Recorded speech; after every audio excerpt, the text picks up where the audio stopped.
What's up everybody, JayzTwoCents here, bringing you another one of those tutorials where you guys like where I show you how to do something. That's kind of fun, I guess. I've not done enough of these and I keep saying that, but damn it, you guys keep telling me to do them and here we are. So today, we're gonna talk about how I overclock my graphics cards, the tools I use, why you should do it. You really should be overclocking your GPUs because there's free performance you're just leaving on the table.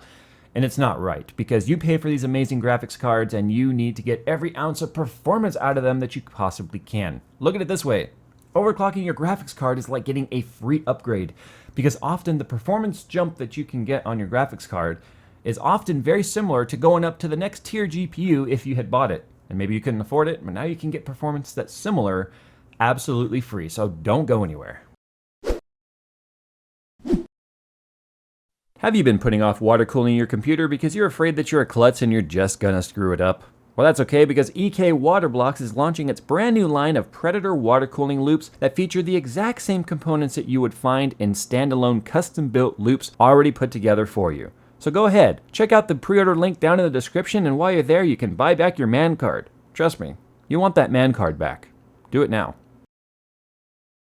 Okay, so it's been nearly 3 years since I did a GPU overclocking tutorial, and I think needless to say, it is well overdue. So we're gonna be using two programs here. We're gonna be using MSI Afterburner. I like MSI because it works with AMD and NVIDIA GPUs, not just NVIDIA like some of the, like EVGA Precision only works with NVIDIA GPUs. And we're gonna be using Valley Benchmark just to validate our overclock for crashing. Now what we're gonna do here is we're gonna install everything, and you're gonna have to do a system reboot, and it's gonna say everything's been installed, reboot your system for it to take effect. Do that, and then when you open up MSI Afterburners, we're gonna configure it, and we're gonna change a couple of settings here. So click the settings button. Kind of funny how that works. You click settings and you get settings. Oh, and also this video is version 4.1.1, which is current for the time of making this video. If you're watching this in the future, make sure you head to MSI's website to get Afterburner. Don't do third party like Guru 3D or anything like that. Get the official from MSI, and you usually will have less issues in the future. So hit settings. And by the way, MSI is not sanctioning this video. This is just the software that I use because I enjoy it. So if you've got an SLI config, all of your GPUs will show up right here. Obviously, I'm on Skunkworks. And then if you click this button for synchronize, it will apply the settings to all of your GPUs if you're SLI or Crossfire. If you only have one GPU, only one will show there, and that button won't be clickable. Start with Windows and start minimize. This is to make sure that Afterburner is running so that your profiles are always going to be in use. Although there is another setting to force it to use these profiles even when Afterburner is not running. I'll mention that in a second. So we're going to enable all the buttons here that we possibly can, except for force constant voltage. Force constant voltage is very similar to like K-boost on EVGA stuff, where it'll just force a maximum voltage no matter what. We don't really want that. We want the voltage to come down. We want the temperatures to come down when we're in between gaming or just sitting idle at the desktop. There's no reason to be pumping all that voltage into the GPU, not doing anything. All it's going to do is wear it down over time. These buttons over here for user mode and standard MSI and reference design, whatever, just leave these at whatever they boot up at. There's no reason to really change those. And then I would check for available updates, but I wouldn't use beta versions. Other than that, you can go ahead and hit OK. When you do the voltage radio buttons there, it's going to tell you have to reboot MSI Afterburner for it to take effect. Say yes, as you can see right there. So MSI Afterburner is restarted, and there it is.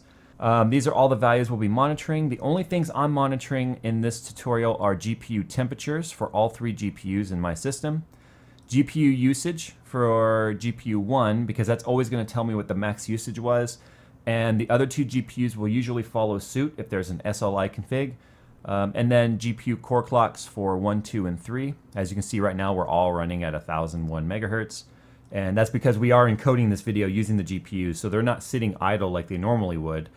They are encoding this as we do this, so they are doing something. And then we've got our memory usage. I only monitor memory for GPU 1 because memory usage is going to be the same for all three of them if they're being utilized. So there's no reason to monitor them separately as far as I'm concerned. That's personal though. You might want to do, if you have because I've got 3 graphics cards, this thing would be like a mile long if I monitored everything for all 3. Now you can see voltage is not showing in here. That's because once we enabled voltage monitoring here, we can go over here to the monitoring tab, and then we can scroll down and click voltage control or voltage monitoring. Now you can monitor anything in your system here, GPU usage, CPU usage, CPU temp. So you could turn MSI into kind of a one-stop monitoring system for everything in your system. But I'm only using it for the GPUs, so I've unselected the stuff that I don't want. Now the other thing we want to do is disable something called on-screen display. That's built in with Riva Tuner, which is the server that does all of the overclock monitoring and overclock application here for your graphics cards. And we are going to want to make sure that we disable on-screen monitoring, which is, we'll normally have that display that shows you temperature and the speeds and all that stuff. Usually it's a purple text. We want to disable that because that can cause some problems and some overclocking, crashing on certain applications, and turning that off is actually the most recommended thing to do. So hit more, it'll bring up this Riva Tuner statistics screen thingy, and then when it says here for global, you can turn off application show on-screen display, and then for global, make sure application detection level is at none. If you're doing your overclocking and you've been getting a lot, or you installed MSI Afterburner and you start getting a lot of crashing in your games, more than likely it's on-screen display. So make sure you go into more and then turn that off. Last but not least, because there's a lot of settings here, and I can't cover all of it or it would be an hour and 45-minute long video. Some of you might like that, most of you wouldn't. I personally wouldn't like a video that long. So we can go into user interface, make sure these two are checked, and then anything that you put your mouse over will bring up a little tooltip pop-up that you can read, and it will tell you what those settings do. So let's go ahead and reset our settings here. So now that we've unlocked voltage control, we can move this. Prior to that, this was grayed out and we couldn't touch it. But we're going to leave that at 0 because we have to know what we're starting with before we start changing anything. So here's what we're going to do. We're going to go ahead and run Valley Benchmark just for maybe 60 seconds here. I know it's not going to crash because it's at stock, and we want to see what our values are going to so we can see what we have to play with. So I'm going to do that, and then we'll be right back. Okay, so we have things running here, and now we can see a couple of things going on here. We can see that my graphics cards jumped up to 1190 megahertz. That's about a 190 megahertz boost clock jump, which is not bad. It's not great, but it's not bad. And we know that we can get some more out of that, which is the whole point of this tutorial. Temperatures look good. The main card here, which has the GPU hook, or the monitors, 4 of them hooked up to it, got up to 48 degrees Celsius. And then the other two, 44 and 45. So some people might look at this 4-degree gap here and be like, well, Jay, obviously your parallel config isn't working. Well, you got to keep in mind that the GPU that has the monitors hooked up to it it's under a higher load than the other ones. So that's something to keep in mind right there. That's why there's that gap. These GPU 2 and 3 aren't doing anything. They're just assisting GPU 1. Nothing's hooked up into it. There's no actual pixel clock or pixel engine doing anything, so it's running a little bit cooler. And then there's our GPU clock. And as you can see, we're back down to 1001 because we're rendering this video in real time. So our GPU memory, our GPU voltage, you can see our voltage went to 1.174 on GPU 1 and then 1.162 and 168 on GPU 2. Again, the voltage went higher in GPU 1. It's under a higher load, so it got more voltage. And now that we know what our settings are doing, we can go ahead and start playing around with the core clock.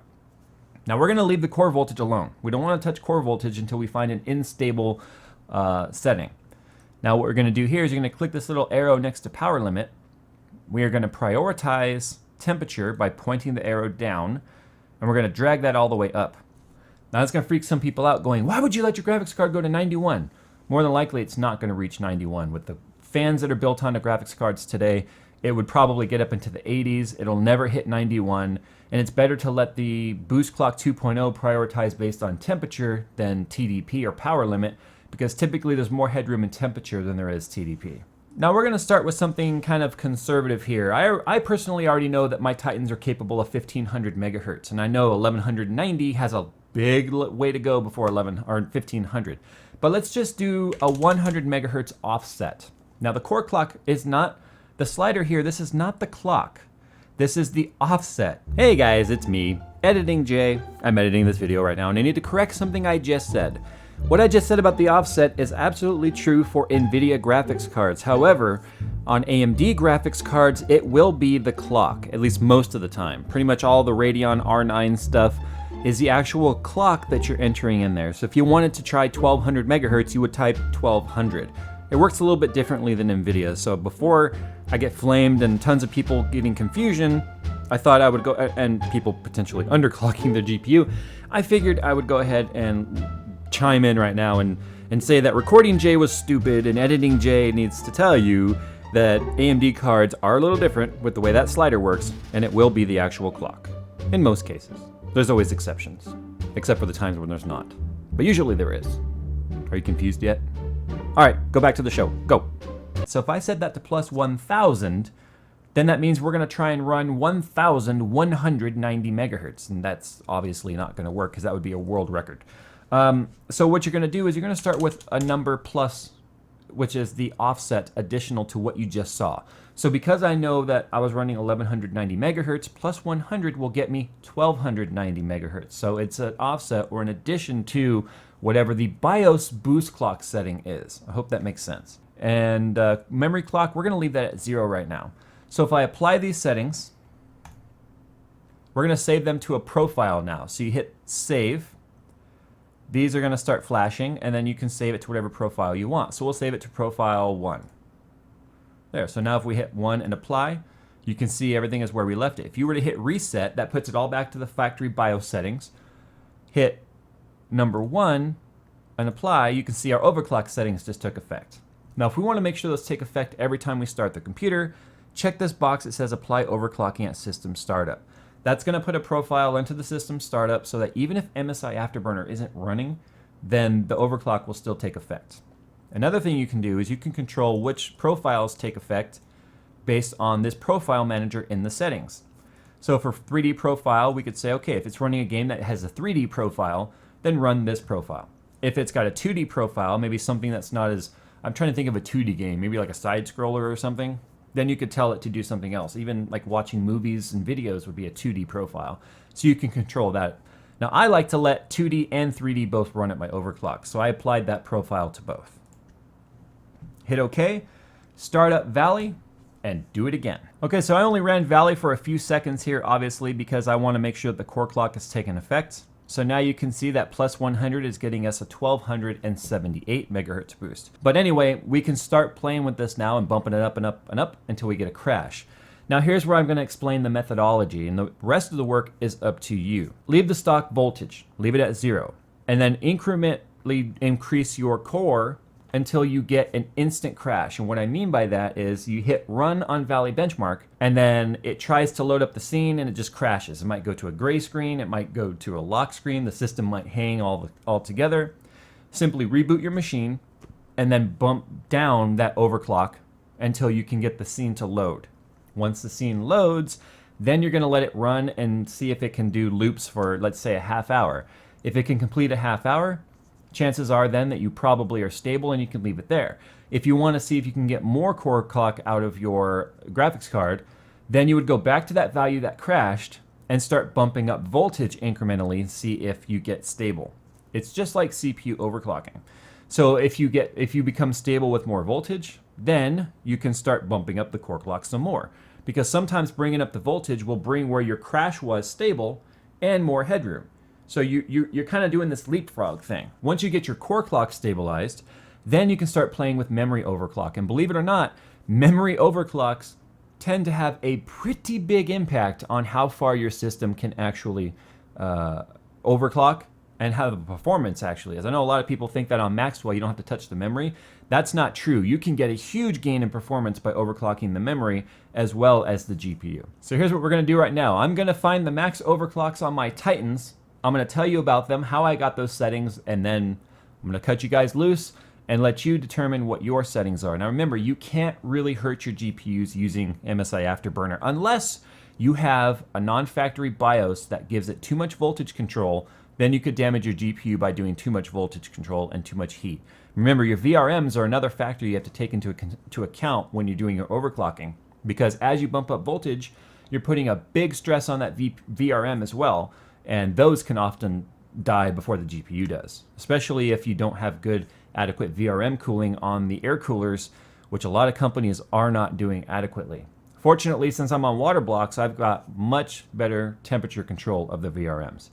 All right, so I'm going to find my max overclock on the Titans, and then I'll show you where we were. Okay, so here's where my overclocks on the 3 Titan X's pretty much landed. Now, the overclocking here, the stability is only going to be as stable as the least overclocking card, at least when you have them all linked together. You could do individual overclocking where each card has its own overclocking profile, but that takes a lot more time. It's much more difficult because the top slotted card typically has, or typically should be where the better overclocking card is placed. And when you're in a hard piped water-cooled loop like I am, it's not easy to just swap those around like you could if they were air-cooled cards.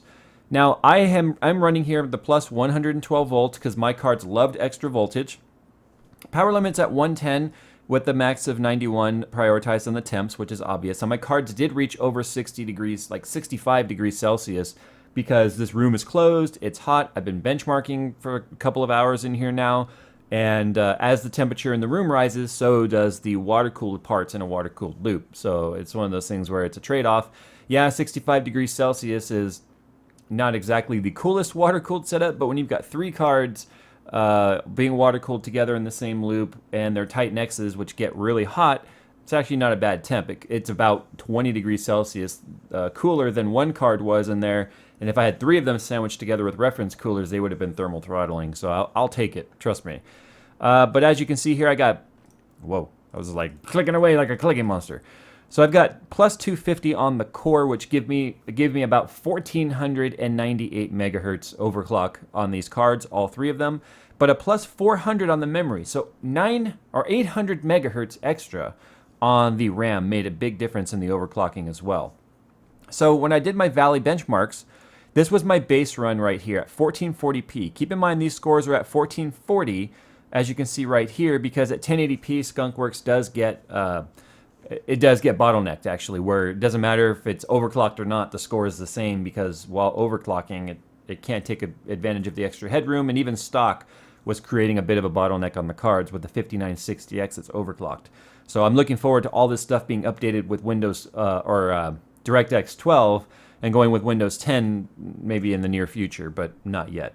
Anyway, so we got a 5701 score on Valley Benchmark with an average FPS of 136.3, minimum of 40, and a max of 223 FPS. So the overclock score here is a 6170 with an average FPS of 147.5. So our average jumped from 136 to 147, a 10 FPS jump on average, and a minimum FPS of 44.2 versus a 40.4, so a 10% improvement once again on minimum FPS, and maximum FPS actually went down ever so slightly, or no, went up, I'm sorry, apparently numbers are hard for me, but that went up 4 FPS also. But the point of that is, we got that for free. That didn't cost us anything, and it doesn't matter if you're air-cooled or water-cooled, overclocking will give you gains that are measurable for zero cost and pretty much negligible difference in terms of degradation or longevity changes over the lifespan of the card. You are going to replace this card long before overclocking with MSI Afterburner would ever cause any damage, and it's unlikely that any damage would ever happen. I've never had MSI Afterburner damage a card, and I've been using MSI Afterburner as long as it's been around. So there you go, guys. It's been a fairly in-depth how to overclock your GPU. Remember, baby steps. Small increments at a time, stock voltage, do your core clocks first, then when it starts to crash, back your core clock off slightly, like maybe 10 megahertz, and then bump up voltage slightly and see if you gain stability. If you do, once you're stable on the voltage, start bumping up your core clocks again and leapfrog it till you find that balance of where your CPU or your GPU likes core versus voltage, and then start playing with your memory as well. All right, guys, time to get out of here. I hope this video has helped. Let everyone know down in the comments how you are doing on your overclocks. How much did you gain? What graphics card are you using? And what drivers you're using. Drivers actually make a difference for overclocking as well. So I'm going to get the heck on out of here. I hope you guys have enjoyed today's long tutorial. And as always, don't forget to subscribe, and we will see you in the next one.